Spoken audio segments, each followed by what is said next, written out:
Estamos de vuelta, estamos de regreso en Código 7, correspondiente a este viernes 7 de febrero de 2020. Muchas gracias por acompañarnos. Nuestro invitado de esta noche, el diputado Ricardo Villarreal Lu, vicepresidente de la Comisión de Salud del Congreso del Estado, platicándonos y dándonos su punto de vista, su experiencia, su opinión precisamente sobre el tema. El pasado martes de esta misma semana, en lo que ahora llaman el pulso de la salud, que son los informes precisamente semanales a los que se comprometió el presidente de México, Andrés Manuel López Obrador, a través de las autoridades de salud, para informar sobre este devenir, sobre estos avances en materia de salud. Se dijeron muchas cosas, pero prácticamente se dice lo mismo cada vez. Hablan de que están con la intención, bueno, obviamente de adherir a los gobiernos estatales para poder estar de acuerdo prácticamente a nivel nacional en este sentido. Y en el informe, bueno, dicen que quieren garantizar el abasto de medicamento y consultas médicas a todos los mexicanos.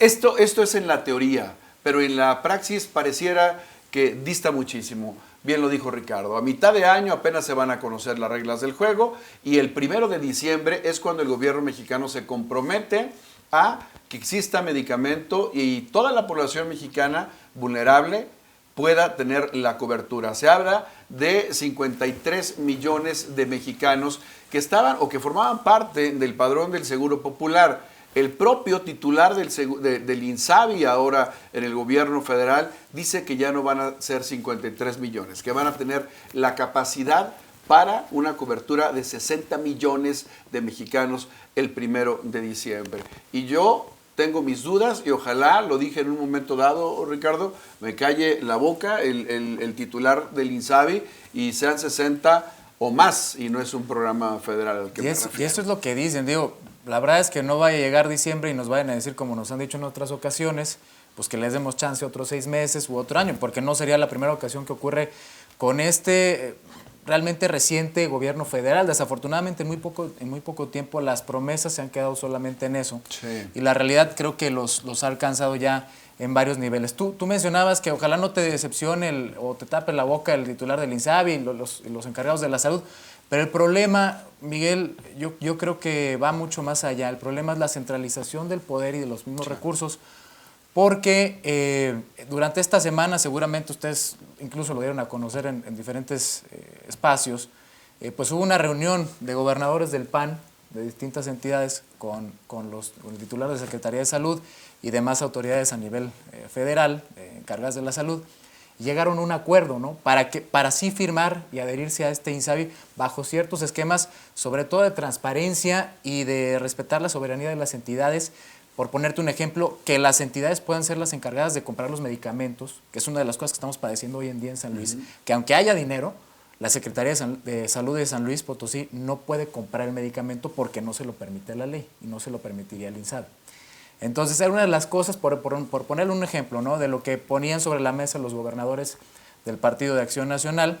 El problema fue que llegan a un acuerdo con el titular de la Secretaría de Salud y demás autoridades, pero cuando llegan a otra reunión con el presidente de la República, se da el traste con toda esta negociación. Es decir, el presidente no respeta ni siquiera su gabinete ni los acuerdos de aquellos que son los expertos en la materia, en este caso de salud. ¿Por qué? Por filias y fobias. Cierto, y esa parte, bueno, es preocupante.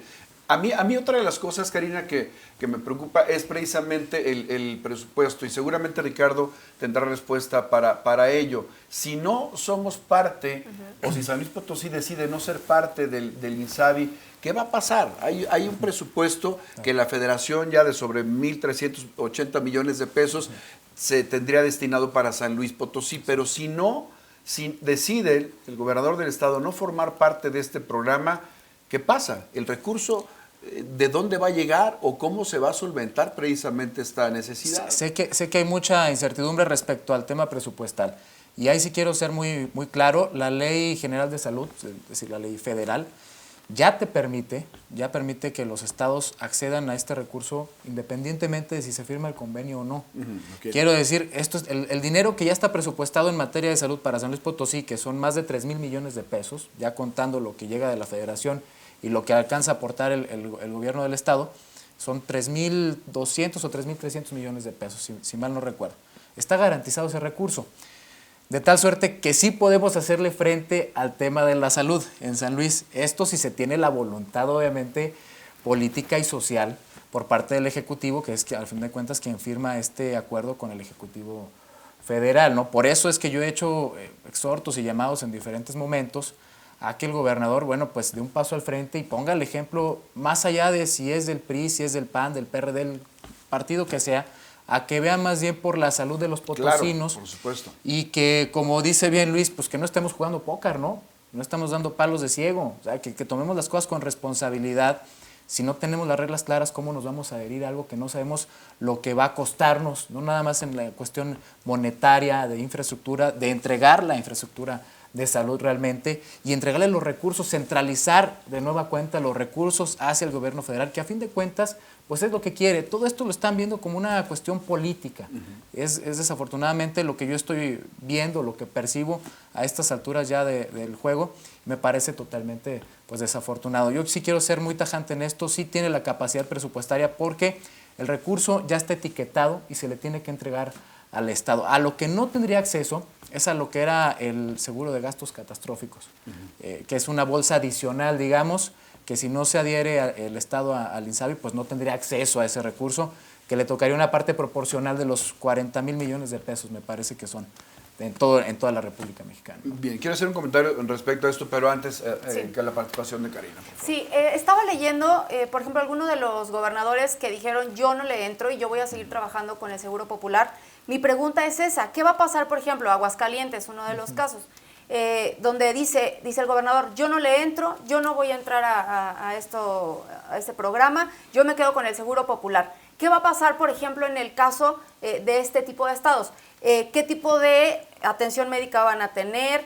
¿Va a haber a lo mejor algún tipo de revanchismo contra ciertos estados? ¿Qué va a pasar con la gente que a lo mejor de San Luis Potosí vaya a Aguascalientes y en Aguascalientes sufra no sé, alguna enfermedad, se va a atender o no, no sé, este tipo de dudas, ¿no? Son las que nos brincan a lo mejor un poco. San Luis Potosí, ¿qué va a pasar? Por ponerte bueno, mientras no se firme el acuerdo, pues nada, ¿no? Realmente, en el tema de San Luis, tú ponías un ejemplo, si alguien de San Luis va y llega a Aguascalientes y pues no hay INSABI, pues de todos modos no pasa nada porque no es derechohabiente, no hay una credencial todavía que lo habilite como derechohabiente del INSABI. Son muchas cosas que se quedan en el aire, pero no por culpa de los estados, ni del de San Luis, ni el de Aguascalientes, ni el de Querétaro. Es una responsabilidad que cae meramente en la federación y sí quiero recalcar mucho esto, ¿no? Hay un responsable de lo que está ocurriendo en materia de salud, que es una crisis, ya a todas luces, que comenzó desde el año pasado y que recrudece a principios de este 2020, y el responsable, no porque sea de otro partido político al que yo pertenezco, es el gobierno federal. Hay que decir las cosas como son. Cuando hay un problema, para resolverlo, primero hay que reconocerlo. Lo que desafortunadamente vemos aquí es que el gobierno federal no reconoce ese problema como tal, al contrario, ¿no?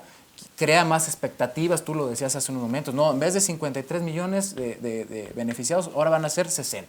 Y así nos vamos a ir aventando 6 meses a un año para que la gente pues vaya creyendo un poquito más en nosotros, ¿no? Eso es, lamentablemente, eso es a lo que le parece que le están apostando, a ganar tiempo de alguna manera, a que llegue la elección del 2021, porque yo te lo decía hace un momento, se los decía, pues sí, durante un año no vamos a tener servicios de salud garantizados al 100%, ¿no?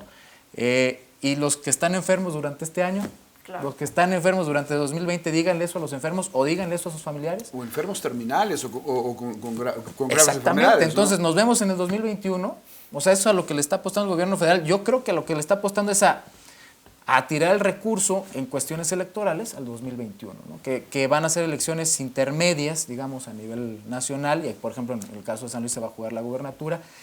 Me parece que están mezclando una cosa con otra, desafortunadamente, y como coloquialmente se dice, pues nos llevan entre las patas a todos los ciudadanos, sobre todo a los que menos tienen. Falta de sensibilidad, falta de humanidad, Luis. Yo creo que lo que dice el diputado Ricardo con respecto a que es un tema así político, ¿qué les dice en este caso la secretaria de Salud, ¿no? Que es la encargada de este tema con la federación? Y lo dices, bueno, ¿se irá todo este año? ¿Hay una fecha límite? Bueno, sabemos que dices medio año, están las reglas de operación, pero en operación hasta el 1 de diciembre. Pero ¿hay otra fecha que pueda haber? Porque ahí nos vamos, estuvieron los gobernadores del PRI con el presidente de la República, sí, obviamente encabezando, creo que Alfredo del Mazo, esta comitiva. Posteriormente, algunos días, los gobernadores del PAN fueron atendidos, donde, bueno, trabajan de manera coordinada, no entregan la infraestructura, pero trabajan de manera coordinada. Y que me parece que sería lo más sano, ¿no? El hecho de coordinar las fuerzas, los trabajos, los esfuerzos como tal, tanto de los gobiernos estatales como el gobierno federal, pero lamentablemente lo que el gobierno federal quiere es centralizar esos esfuerzos que durante muchos años muchos gobiernos estatales han hecho, incluido el de San Luis Potosí, que me parece, con todas esas carencias que tiene San Luis en temas de salud, ha sido ejemplo, incluso durante muchos años, de cómo ha manejado las cosas. Bien lo decía Karina, pues faltan incluso médicos, pero los médicos que tenemos son de gran calidad, ¿no? O la infraestructura, pues que luego la tenemos abandonada, pero sabemos que si llega un médico se va a partir el alma, ¿no? Por los que estén ahí. Entonces, sí son muchas cosas que se quedan en el aire, desafortunadamente, todavía a la fecha. Y pues quiero recalcar el tema de lo que les dije hace unos momentos, el gran responsable pues es una fobia que tiene el gobierno federal hacia lo que marcó a algunos otros gobiernos del pasado, ¿no? Y ahí está el Hospital Central Ignacio Morones Prieto listo para inaugurarse, ¿no? Y se dijo. Bueno, es un ejemplo, ¿no? De, a lo mejor no únicamente del INSABI, pero es un ejemplo de el dinero federal invertido aquí en San Luis, y que cuando tú le preguntabas a la secretaria de Salud, digo que no tiene la culpa ella, pero te lo tiene que informar, en esta reestructuración del nuevo Hospital Central, ¿a cuánto va a subir la capacidad de atención a la población? Pues en 0%. Van a atender a la misma población, solamente va a ser instalaciones más modernas. Pues el problema no era ese propiamente, ¿no? Claro, es el hacinamiento que se vive en el Hospital Central. Son cosas que hasta que no les escarbas te vas dando cuenta, ¿no? Que claro que se aplaude que se quiera modernizar un hospital tan importante, un ícono, yo diría, de la salud a nivel estado, como es el Hospital Central, pero me parece lo más importante es la capacidad de atención que se pudiera dar, y que desafortunadamente, a pesar de la inversión millonaria que se está haciendo, pues no se va a poder dar. Claro, habría que empezar por el principio, ¿no? Y quiero que te quedes otro bloque, Ricardo. Okay. Hablemos todavía de este tema para cerrar precisamente con los comentarios. Hace un par de minutos decía yo, quería hablar sobre este tema. Algo que me preocupa mucho es que propia voz del subsecretario de la Secretaría de Salud, precisamente el gobierno federal, Hugo López-Gatell, decía, bueno, los estados que no se afilien no tendrán garantizada la salud, independiente, o los beneficios, independiente de que el presupuesto esté destinado, como tú ya lo dijiste, está diciendo, bueno, pues ahí como que cada quien se rasque con sus propias uñas